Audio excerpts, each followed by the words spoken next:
যে সোশ্যাল মিডিয়ায় আমার ফটো ইউজ করে অরিত্য পাল আর সাগরিকা চ্যাটার্জি তো বিশ্বনাথ দাস বহু প্রকাশন দ্বারা ইনি প্রতারিত করেছে। আর ইনার বৈশিষ্ট্য হলো মেয়েদেরকে ডিস্টার্ব করে এরকম। কিন্তু এর ফলে যেটা হয়, আমার নাম্বার শেয়ার করা হয় সোশ্যাল মিডিয়ায়। ইভেন আমার বাড়ির সামনে অনেক ছেলে দাঁড়িয়ে থাকতো যে আমাকে মারবে বলে। পুলিশের কাছে একটাই বক্তব্য যে এটা যদি কিছু করে ফেসবুক করবে, আমরা কিছু করতে পারবো না। विश्वनाथ दास जो एक कॉलेज स्टूडेंट हैं केशव चंद्र कॉलेज के और एक लेखक भी बनना चाहते हैं पेशे से। कई प्रतिष्ठित पब्लिशर जैसे जैसे कोहुतान और स्वप्न दर्शन के साथ उन्होंने काम भी किया है। हाल ही में उनके जीवन में अचानक कुछ लोग आए जिन्होंने उनकी बढ़ती कामयाबी को और उनके सफ़र को बिल्कुल रोक दिया। विश्वनाथ का आरोप है कि शोरिका चैटर्जी और उरिता पॉल इसमें शामिल हैं, जिन्होंने उन पर सोशल मीडिया प्लेटफॉर्म पर फर्जी आरोप लगाए कि वे ठगी करते हैं और लड़कियों को बेवजह परेशान करते हैं। इन आरोपों के चलते विश्वनाथ ने न सिर्फ अपनी नौकरी गंवा दी, बल्कि जब उन्होंने पुलिस के पास जाकर इसकी मदद मांगी तो वो भी उनकी कोई मदद नहीं कर सके। उन्होंने भी उनकी मदद करने से इनकार कर दिया। इस घटना में न सिर्फ उनकी छवि बल्कि उनके करियर दोनों को ही नुकसान पहुंचाया है। आइए विश्वनाथ के मुंह से सुनते हैं उनकी कहानी। আমার নাম বিশ্বনাথ দাস। আমার প্রবলেমটা শুরু হচ্ছে 2023 সালের মানে 9 তারিখ এপ্রিল মাসে। আমি হঠাৎ রাত্রেবেলা দেখতে পারি ঠিক 1টার দিকে, মানে তখন 10 তারিখ হয়ে গেছে, যে সোশ্যাল মিডিয়ায় আমার ফটো ইউজ করে অরিত্য পাল আর সাগরিকা চ্যাটার্জি, আকাশ চক্রবর্তী হয়তো পোস্ট করেনি কিন্তু ওর সাথে লিঙ্ক আপ ছিল। তো বিশ্বনাথ দাস বহু প্রকাশন দ্বারা ইনি প্রতারিত করেছে। আর ইনার বৈশিষ্ট্য হলো মেয়েদেরকে ডিস্টার্ব করে, এরকম একটা ক্যাপশন লিখে আমার ফটো পোস্ট করা হয়। তারপর দীপ মুখার্জি বলে একজন ইনফ্লুয়েন্সার আছে, তার সাথে কন্ট্যাক্ট করে পোস্টটাকে শেয়ার করা হয়। তো আমি মানে পরের দিনই আমি মানে যেহেতু দীপ মুখার্জির বাড়ি চিনতাম, তো আমি গিয়ে পোস্টার ডিলিট করতে পারি। কিন্তু বাকিদের বাড়ি যেহেতু আমি চিনতাম না, তো পোস্টার ডিলিট করতে পারি না। তো আমি থানায় যাই, থানা থেকে জাস্ট নর্মাল লালবাজারে পাঠিয়ে দেয়, লালবাজার থেকে আমাকে টালিগঞ্জ এইচডব্লিউডিতে পাঠায়। কিন্তু কোনোভাবেই কিছু হচ্ছিল না। তারপর আমি মানে একটা বছর পর আমি অনেকবার যাই, ক্যাজুয়াল। কিন্তু এর ফলে যেটা হয়, আমার নাম্বার শেয়ার করা হয় সোশ্যাল মিডিয়ায়। ইভেন আমার বাড়ির সামনে অনেক ছেলে দাঁড়িয়ে থাকতো যে আমাকে মারবে বলে। মানে তখন এমন একটা পরিস্থিতি দাঁড়িয়েছিল যে আমি ফোন খুলতে পারতাম না। আমার সেমিস্টার নষ্ট হয়, একটা সেমিস্টার। তো সেখানে দাঁড়িয়ে আমার কাজ তো চলেই গেছিল, কারণ ওটা দেখার পর মানে আমি যেখানে কাজ করতাম ফটোগ্রাফি, বিশ্বাস করছিল না। বলছিল, ভাই এরকম করলে আমি তোকে কি করে কাজে নেবো, তো আমার কাজ চলে যায়।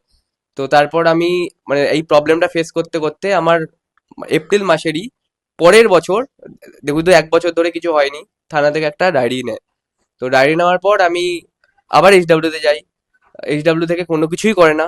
হ্যাঁ, পুলিশের সাথে যোগাযোগ করি, পুলিশ কোনোভাবেই সহায়তা করেনি, কারণ পুলিশের কাছে একটাই বক্তব্য যে এটা যদি কিছু করে ফেসবুক করবে, আমরা কিছু করতে পারবো না। তো তারপর আমি লালবাজারে চিঠি লিখি যে স্যার আমি আপনার সাথে দেখা করতে চাই কমিশনার স্যারকে। তো কমিশনার স্যার আমাকে টাইম দেয়, কিন্তু কমিশনার স্যার তো ওইভাবে টাইম দেয় না, মানে ওইভাবে দেখা করে না। তো কমিশনার স্যারের ডিসি যে ছিল, মানে ডিসি স্যার কথা বলে আর অ্যাসিস্ট্যান্ট কমিশনার স্যার আমার সাথে কথা বলে। আমাকে এইটুখানি অ্যাসিওর করে যে এই যে আমাকে ফোন করে যে তোকে তুলে নিয়ে যাবো, তোকে মারবো, এরকম ফোন যদি আসে তারা সঙ্গে সঙ্গে যে ফোন করছে তাদেরকে ধরবে। এছাড়াও আমাকে মানে এইচডব্লিউডির ওসি সাথে কথা বলায়, তিনিও আমাকে অ্যাসিওর করে যে পুলিশ স্টেশনে আমি বিলং করি, সেই পুলিশ স্টেশনও আমাকে সেই অ্যাসিওর দেয়। তো আমার বিরুদ্ধে ওই যে ফোন করে করে হুমকি দেওয়া বা পুলিশের নাম করে ফোন করা, এই জিনিসটা কোনোভাবে বন্ধ হয়।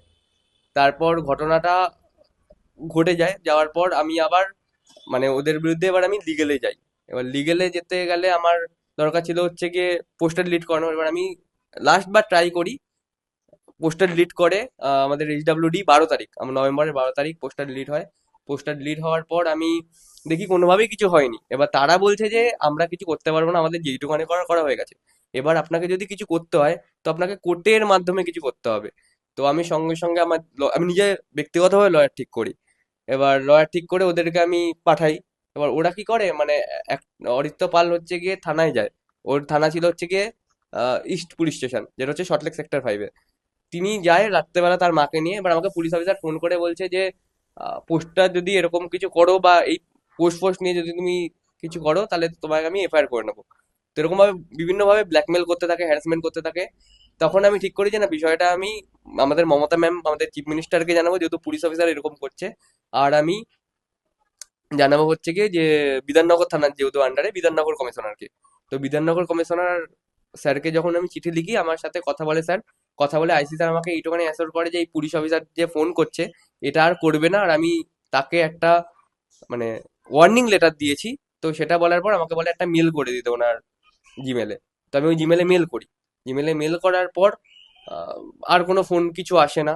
তারপর আমি আমার লয়ারের কাছে কেসটা করি। কেসটা করার পর দীপ মুখার্জি, যে দীপ মুখার্জি, তার কাছেও এই কোর্টের নোটিশটা যায়।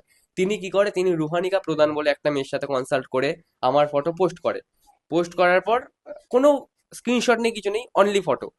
তো আমি সঙ্গে সঙ্গে সেই তখনই রাত্রেবেলা আমি থানায় যাই। থানায় গিয়ে বলে যখন এই বিষয়টা চলছে, যেহেতু কোর্টের ম্যাটার আছে, এবার কোর্ট ডিসিশন নেবে কি হবে। তো যেহেতু এটা লালবাজার অব্দি গেছি, তো আমি ওই স্যারকে বলি, স্যার এই যখন এই ব্যাপারের জন্য এই ব্যাপারটা ঘটেছে। তো তখন ওদেরকে ফোন করে, ওরা অনেক কিছু বলে স্যারকে, কিন্তু পোস্টার ডিলিট করতে বাধ্য হয়, কারণ স্যার বলে দিয়েছিল যদি পোস্টার ডিলিট না হয়, যেহেতু এটা কোর্ট ম্যাটার আছে, পোস্টার ডিলিট করতে হবে, এটা ম্যান্ডেটারি। তো পোস্টার ডিলিট করে দেয়। পোস্টার ডিলিট করার পর আমাকে বলে সরি বলতে হবে, আর এটা আমাকে মানে কথা দিতে হবে যে আমি ওদের বিরুদ্ধে কোনো কেস করব না। কিন্তু আমি বলি যে সেটা আমার ব্যক্তিগত ব্যাপার, আমি কার বিরুদ্ধে কেস করবো কি করবো না, কিন্তু যদি আমাকে নিয়ে আর কোনো পোস্ট হয় আমি কিন্তু আবার কোর্টের দ্বারস্থ হব। এটা আমি রুহানিকা প্রধানকে বলে দিই।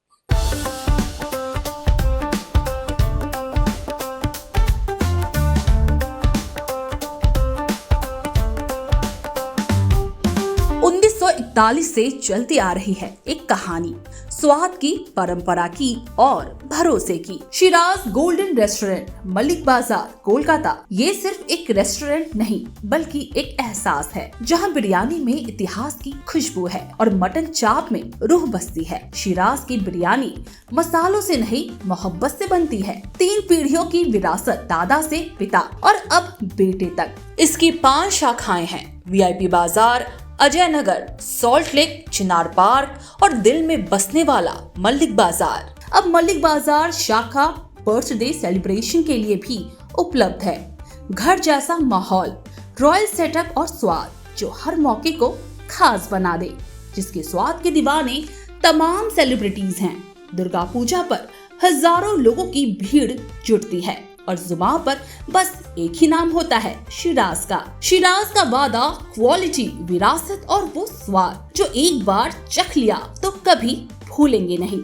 तो आज ही आए शिराज। पता है Malik Bazar, 135 Park Street, behind neuro science hospital, Park Circus, Beniapukur, Kolkata, West Bengal 700017। Shiraz golden restaurant, स्वाद जो सिर्फ जुबान पर नहीं दिल में उतरता है।